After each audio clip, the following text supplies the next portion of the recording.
محمد وعلى آل محمد كما صليت على إبراهيم وعلى آل إبراهيم إنك حميد مجيد اللهم بارك على محمد وعلى آل محمد كما باركت على إبراهيم وعلى آل إبراهيم إنك حميد مجيد. السلام علیکم ورحمۃ اللہ وبرکاتہ. رائے حق کے ہم سفر ساتھی، اللہ تیرا شکر ہے تو نے صلی اللہ علیہ وسلم ہمیں عطا کیا، جس نے کلمہ پڑھا دیا. تو نے ہم پہ یہ کتنا کرم کیا، ہمیں رسول صلی اللہ علیہ وسلم کا امتی بنا دیا. سب سے اعلیٰ ترین علم رسول صلی اللہ علیہ وسلم کو دیا گیا. ساری امت کو قرآن اور حدیث کی شکل میں خوشخبری دے دی گئی. رسول صلی اللہ علیہ وسلم کو سب سے پہلے جو تعلیم دی گئی، اقرا، پڑھنے کی تعلیم دی گئی. دین کا علم حاصل کرنا ہر مسلمان مرد اور عورت پر فرض ہے. ہم اعلیٰ تعلیم حاصل کریں، لیکن سب سے ضروری اور اہم علم جو ہر مسلمان کے لیے ہے وہ اللہ کے کلام کا علم ہونا چاہیے. رسول صلی اللہ علیہ وسلم کی سنتوں کا علم ہونا چاہیے. دین کا علم حاصل کر کے آپ کسی بھی فیلڈ میں جائیں، چاہے ڈاکٹر بنیں یا انجینئر، PhD کریں یا MBA کریں، آپ آخرت کے کامیاب. آپ کے پاس اللہ کی کتاب کا علم نہیں، آپ ادھورے انسان ہیں. شیطان جلدی آپ پر قابو پا لے گا. قرآن کو آپ نے اپنی زندگی میں ترجمے سے نہیں پڑھا سمجھا تو آپ کی زندگی نفعمند زندگی نہیں. جس نے اللہ کے کلام سے نصیحت حاصل نہیں کی، کلام اللہ کو نہیں سمجھا، رسول صلی اللہ علیہ وسلم کی سیرت نہ سمجھی اور یوں ہی دنیا سے چلا گیا، تو وہ بدقسمت انسان. شرک بدعات میں مبتلا لوگوں کے آگے اللہ کی بڑائی بیان کر دو، حق بیان کر دو. اللہ پاک لوگوں کو پسند کرتا ہے تو جسم، لباس، زبان، دل پاک ہو. خوشبو لگا کر وضو کے ساتھ اپنے آپ کو رکھا کریں. اپنے منہ اور پیٹ کو حرام کھانے پینے سے پاک رکھیں. اسکالر نے نبی صلی اللہ علیہ وسلم کی سیرت کو 4 حصوں میں تقسیم کیا ہے. پہلا حصہ نبی کے دنیا میں آنے سے پہلے مکہ اور قریش کے کیا حالات تھے. دوسرا حصہ بچپن سے 40 سالہ زندگی کے حالات نبی صلی اللہ علیہ وسلم کے. تیسرا حصہ نبوت کی مکہ میں 13 سالہ زندگی. چوتھا حصہ 10 سالہ مدنی زندگی. قرآن کا نزول صلی اللہ علیہ وسلم کا اس پر عمل، یہ نبی صلی اللہ علیہ وسلم کی سیرت ہے. صحابہ کرام رضی اللہ عنہ کا عمل بھی سیرت النبی میں شامل ہے. زندگی کے ہر معاملے کے لیے رہنمائی سیرت سے ملے گی.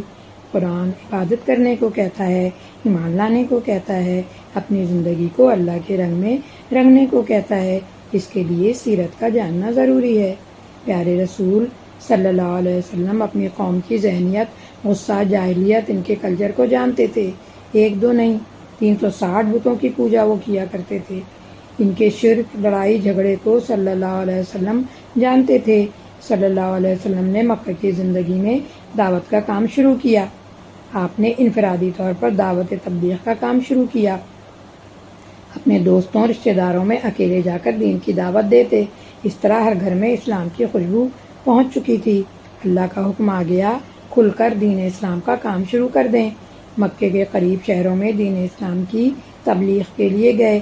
مکے کے لوگ آپس کی لڑائی میں، دلوں کی سختی میں، شرک اور کفر میں مبتلا تھے. ان کو دین اسلام بتانا تھا.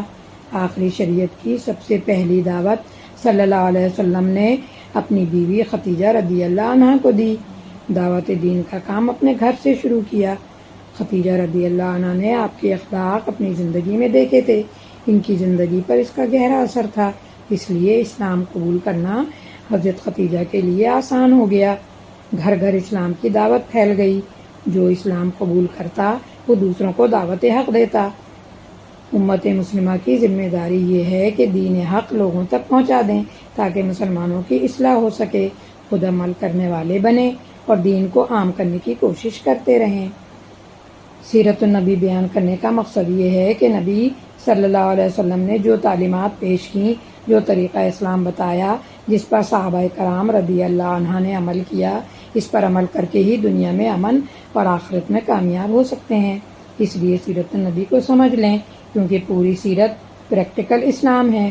قرآن کی طرح سیرت اور حدیث اور سنت بھی اسلام کا حصہ ہے۔ رسول صلی اللہ علیہ وسلم کو مشرکین صادق الامین کہہ رہے ہیں۔ کچھ نبی کے امتی جھوٹ پر زندگی گزار رہے ہیں۔ سنو، اپنے آپ کو جہنم کی آگ سے بچا لو۔ قریش کے لوگ بتوں کی پوجا کرتے، اس کو دین سمجھتے تھے، وہ سخت مخالف ہو گئے۔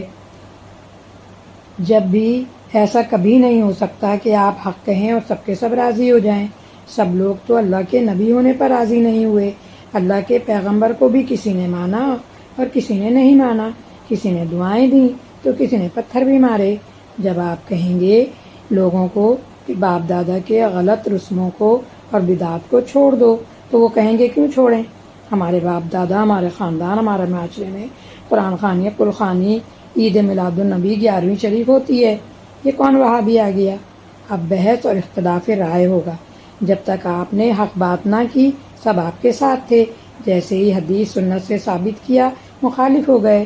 مکے میں ابو بکر موجود تھے، نبی صلی اللہ علیہ وسلم 40 سال سے موجود تھے، مخالفت جھگڑا ہوا، کبھی مخالفت اور جھگڑا ہوا؟